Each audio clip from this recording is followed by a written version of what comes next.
James clear की atomic habits. आज मेरी यानी श्रुति गौर तोमर की आवाज में अध्याय 15 व्यवहार परिवर्तन का आधारभूत नियम। स्टीफन लूबी नामक सार्वजनिक स्वास्थ्य कर्मी ने 1990 के दशक के उत्तरार्ध में अपने गृह नगर ओमाहा नेब्रास्का को छोड़कर कराची पाकिस्तान जाने का टिकट खरीदा।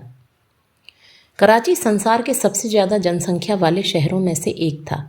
1998 में यहाँ 90 लाख से ज़्यादा लोग रहते थे। यह पाकिस्तान का आर्थिक केंद्र और यातायात धुरी था। यहाँ के हवाई अड्डे और बंदरगाह बहुत सक्रिय थे। शहर के वाणिज्यिक हिस्सों में सारी सामान्य शहरी सुविधाएं और भीड़भाड़ भरी सड़कें थीं। लेकिन कराची ऐसा शहर भी था जो संसार में सबसे कम रहने योग्य शहरों में से एक था।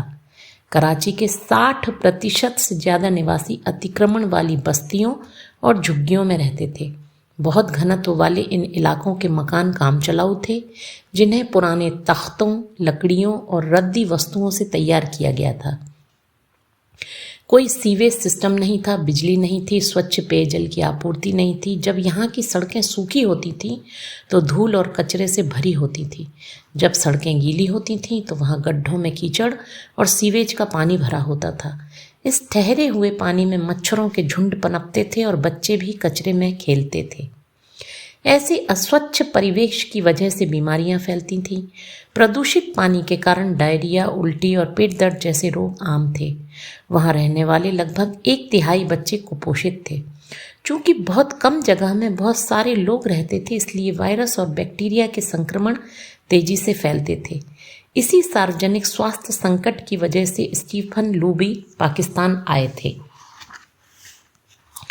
लूबी और उनकी टीम को एहसास था कि अस्वच्छ परिवेश में हाथ धोने जैसी आसान आदत से रहवासियों की सेहत सुधर सकती है। लेकिन उन्हें जल्दी ही पता चला कि वहां रहने वाले कई लोग हाथ धोने का महत्व जानते थे। इस ज्ञान के बावजूद वहां के ज़्यादातर निवासी अपने हाथ नियमित रूप से नहीं धोते थे। कुछ लोग तो जल्दी से हाथ पानी के नीचे डालकर खींच लेते थे, बाकी केवल एक हाथ धोते थे। कई तो खाना बनाने से पहले हाथ धोना ही भूल जाते थे। हर व्यक्ति कहता था कि हाथ धोना महत्वपूर्ण है, लेकिन बहुत कम लोगों में इसकी आदत थी। समस्या ज्ञान की नहीं थी, समस्या तो उस पर निरंतर अमल की थी।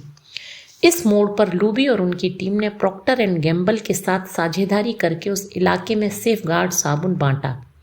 सेफगार्ड सामान्य साबुन से ज़्यादा आनंददायक अनुभव देता था। लूबी ने मुझे बताया, पाकिस्तान में सेफगार्ड प्रीमियम साबुन था। अध्ययन के सभी प्रतिभागियों ने बताया कि यह उन्हें बहुत पसंद था। इस साबुन में झाग जल्दी आता था और लोग उससे अपने हाथ अच्छी तरह धो सकते थे। इसकी खुशबू बहुत अच्छी थी। जल्दी ही हाथ धोना ज़्यादा आनंददायक बन गया। लूबी ने कहा, हाथ धोने की आदत बढ़ाने के लक्ष्य को मैं व्यवहार बदलने के बजाय आदत डालने के रूप में देखता हूँ। लोगों के लिए ऐसे प्रोडक्ट को अपनाना ज़्यादा आसान है जो शक्तिशाली सकारात्मक इंद्रियात्मक संकेत प्रदान करता है। मिसाल के तौर पर टूथपेस्ट का मिंट स्वाद।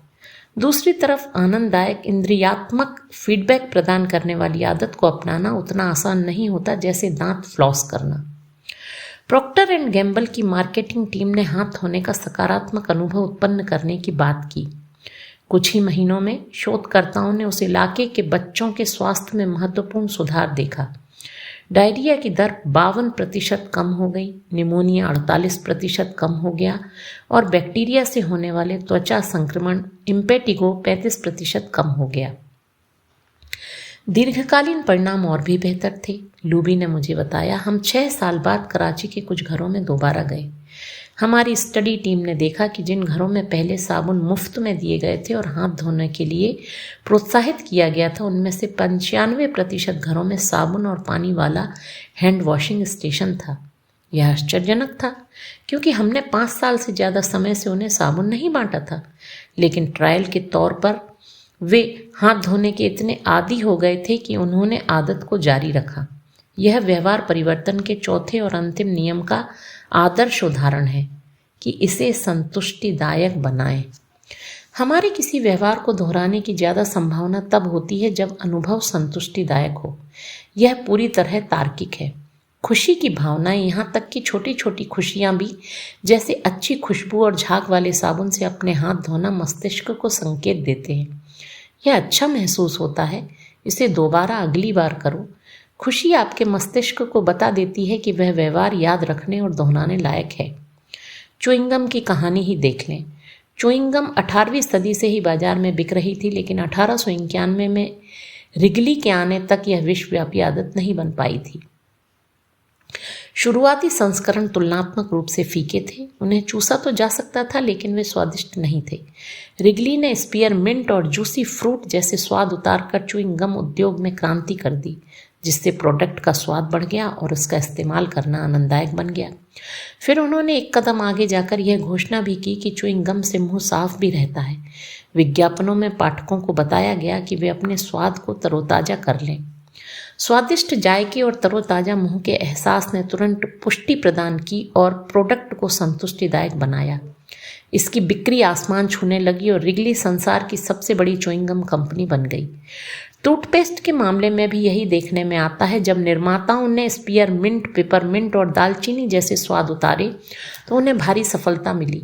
इन स्वादों से टूथपेस्ट की प्रभावकारिता बेहतर नहीं होती है, ये तो सिर्फ तरोताजा मुंह का एहसास कराते हैं और दांत साफ करने के अनुभव को ज़्यादा आनंददायक बनाते हैं। मेरी पत्नी ने दरअसल सेंसोडाइन का इस्तेमाल करना छोड़ दिया क्योंकि उसे उसके बाद छूटने वाला स्वाद पसंद नहीं था। अब वह एक ऐसे ब्रांड का इस्तेमाल कर रही है जिसमें मिंट का स्वाद ज़्यादा है और जो ज़्यादा संतुष्टिदायक है।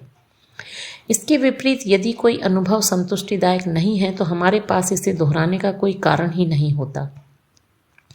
अपने शोध में मैंने एक महिला की कहानी सुनी जिसका एक आत्ममुग्ध रिश्तेदार था जो उसे पगला देता था।